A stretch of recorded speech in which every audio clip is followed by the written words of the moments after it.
नमस्कार, मैं हूं आपके साथ अभिषेक पुंडीर। चुनाव खत्म हो चुके हैं। 7 चरण का मतदान होने के बाद एग्जिट पोल्स भी आने शुरू हो गए हैं और एग्जिट पोल्स में वही दिख रहा है जो प्रधानमंत्री नरेंद्र मोदी ने नारा दिया था कि इस बार 400 पार, और उसमें 400 पार में जो भूमिका सबसे अहम निभाने वाला है इस बार वो राज्य है बंगाल, क्योंकि पिछली बार बंगाल में बीजेपी ने तकरीबन 40% वोट शेयर के साथ 118 सीटें जीती थी। लेकिन इस बार बंगाल में बीजेपी का वोट शेयर भी बढ़ता हुआ दिख रहा है और बीजेपी की सीटें भी बढ़ती हुई दिख रही हैं। बीजेपी बंगाल में 26 से 31 सीट जीत सकती है। तमाम सर्वे, तमाम टीवी चैनल्स इस बात की पुष्टि कर रहे हैं। जो एग्जिट पोल्स सामने आ रहे हैं वो एग्जिट पोल्स बता रहे हैं कि इस बार बीजेपी 26 से 31 सीट बंगाल में जीत सकती है। उसका एक बड़ा कारण क्या है वो मैं आपको बताता हूं कि 2019 में जो वोट शेयर रहा था टीएमसी और बंगाल के बीच वो बहुत ज्यादा उसमें अंतर नहीं था। बीजेपी को 40.7% वोट मिला था और टीएमसी को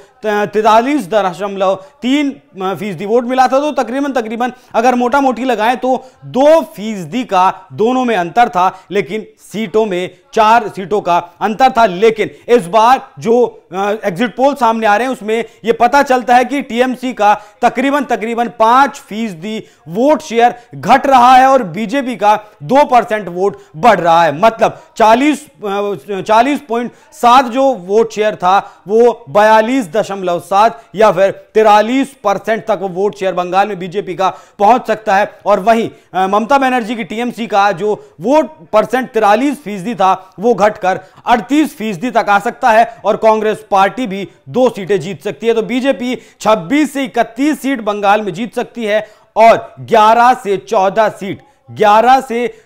सीट टीएमसी जीत सकती है। तो मतलब सीधा 10 से 11 सीटों का नुकसान बंगाल में हो सकता है टीएमसी को, और इतनी सीटों का 8 से 10 सीटों का जो फायदा है वो बीजेपी को बंगाल में हो सकता है।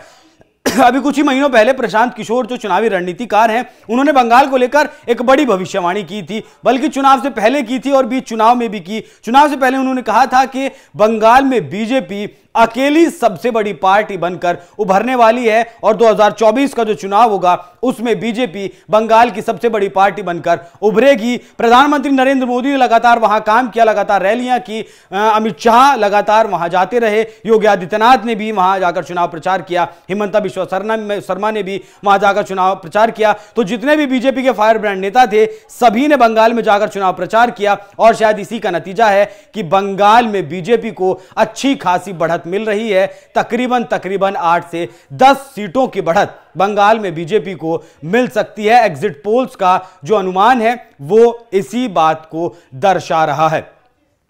तो जो 400 पार का नारा प्रधानमंत्री मोदी ने दिया है उसमें बंगाल भी अपनी भूमिका निभा सकता है 8 से 10 सीटों का, क्योंकि 303 सीटें बीजेपी ने 2019 के चुनाव में भी जीती थी और इस बार बीजेपी ने नारा दिया था 370 का। तो बंगाल उसमें एक बड़ा फैक्टर हो सकता है। बंगाल में अभी हाल ही के दिनों में संदेश खाली का मुद्दा जिस तरीके से गरमाया और ममता बनर्जी जिस तरीके से संदेश खाली के मुद्दे पर बैकफुट पर आई, बीजेपी ने वो मुद्दा खूब भुनाया और 66% जो 66% हिंदू बंगाल में है वो वोट बैंक का जो है इकट्ठा करने में बीजेपी शायद इस चुनाव में कामयाब हो सकती है। यही कारण है कि बीजेपी का जो वोट शेयर था वो 41% से बढ़कर 43% बंगाल में हो सकता है। तमाम जो गुंडागर्दी है, तमाम तरीके का जो पेनिट्रेशन है, घुसपैठ है, उससे वहां का हिंदू तंग है और राजनीतिक लिहाज से बंगाल की जो इतिहास रहा है बंगाल का वो रक्त रंजित रहा है। इस चुनाव में भी काफी हिंसा बंगाल में देखने को मिली